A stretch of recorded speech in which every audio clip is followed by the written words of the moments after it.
So first of all, the first question that normally you have when you have to start and to trigger a study is if you have a good inventory cake. You can see on the right part of the slide that's the official publication for the KT on the NOx in 2018 was showing that the maritime was about less than 5%, inland and international. So back to the left side of this slide, in our study that we developed with TNO, with the real vessels going, with the international shipping going out of Europe and coming to Europe, at the end of the day, we discovered that the maritime overall is impacting the NOx emission about 25%. So you can see there is big difference. And those big differences we see even if in a big domain, you can see that is extremely important for our harbors.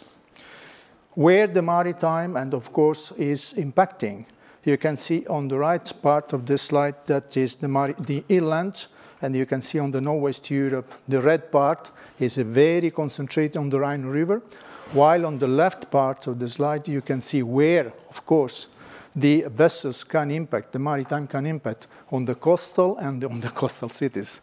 That's Sandia.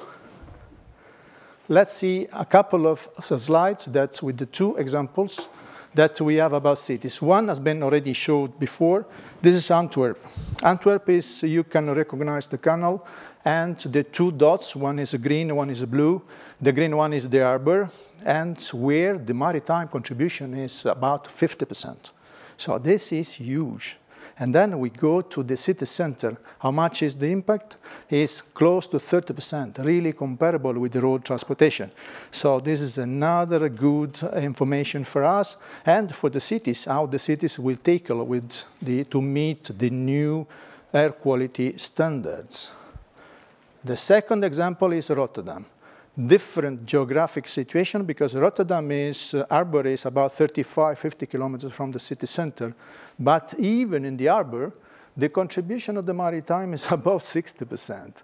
And when you go to the city center, you see that is well above 30% and is really above of the impact of the road transportation. There is something that I want to underline here, and this is the contribution of the inland water.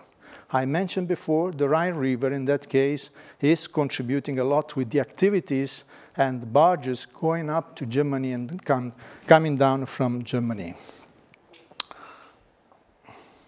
Last slide, and then I leave the floor to Mikey. Just a difference about our two studies.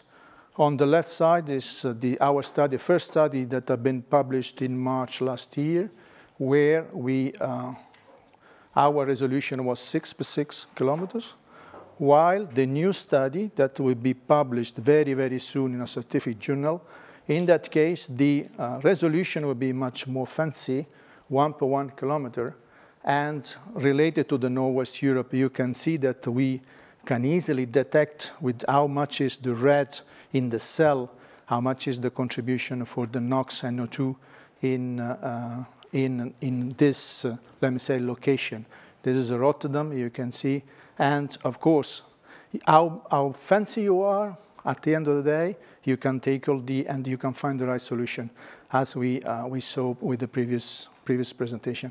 It's time now to leave the floor to Mike.